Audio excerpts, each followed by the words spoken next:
Hey, I'm Morgan Spurlock, and you're watching Duke Student Broadcasting. What the devil are you watching?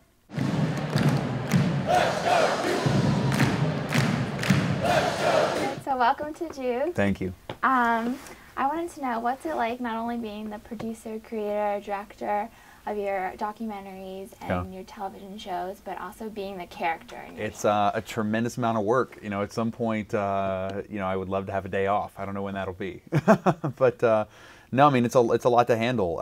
But what I also do is like when I things that I'm on camera for, like Greatest Movie or 30 Days. I try and have great people behind the scenes as well, so I don't have to think about stuff when I'm actually just having to talk to people or do an interview. There's somebody else who's making sure that the shot's good or that things are framed the way they should be. You know, the DP, my DP, Daniel Maricino, he and I have worked together now for 5 years, 6 years.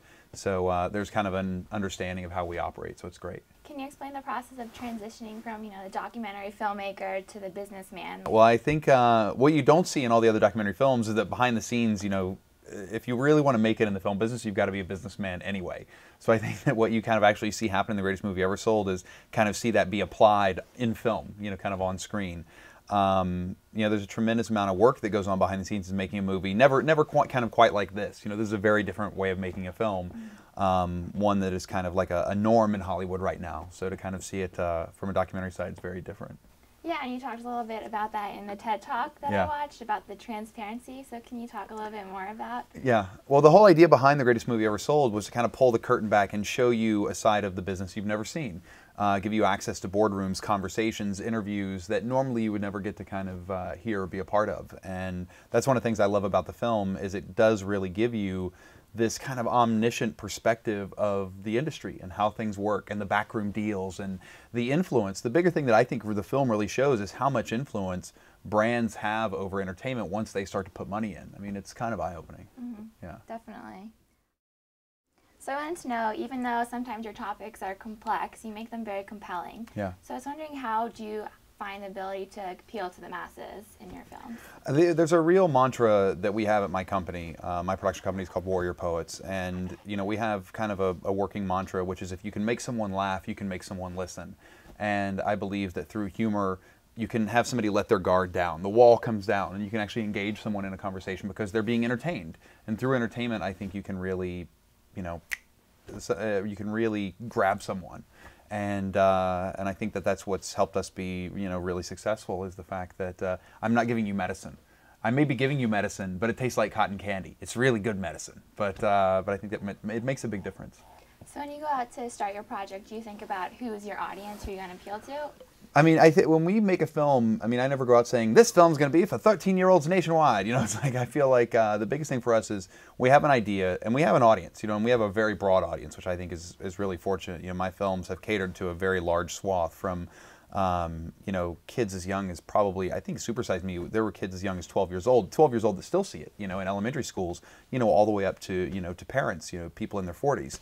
So I think, for me, we have that fixed audience. For me, it's the most important thing is to tell a story that I'm passionate about and that I think is a compelling topic.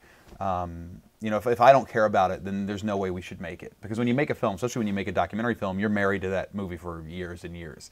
I mean, it's your baby, and so when that's your baby, you better love that baby. So can you talk about some of the roadblocks you've maybe had to overcome? Because as student filmmakers, we often, budget constraints, location issues. Well, I think that these are great questions you're bringing up. And what I tell young filmmakers all the time is don't put those walls around yourself of, oh, I can't afford it. I can't do that. I can't do this film because I don't have the money. I can't do this film because we can't shoot in X place. There's a lot of walls that we build around ourselves to kind of hinder our own progress. And you don't need a lot of money to make a great movie. There's been an incredible thing that's happened, in the last few years, this massive democratization of cinema where anyone with a camera and a computer can make a movie. Anyone who's willing to invest the sweat equity can make a film. And you can get places that'll give you locations for free, tons of locations. So if the ideal location you want to shoot in says no, there's 5 other people that will say yes. If the perfect place, the perfect car you want for a character, if you can't get it, there's 5 other cars that'll work out just fine.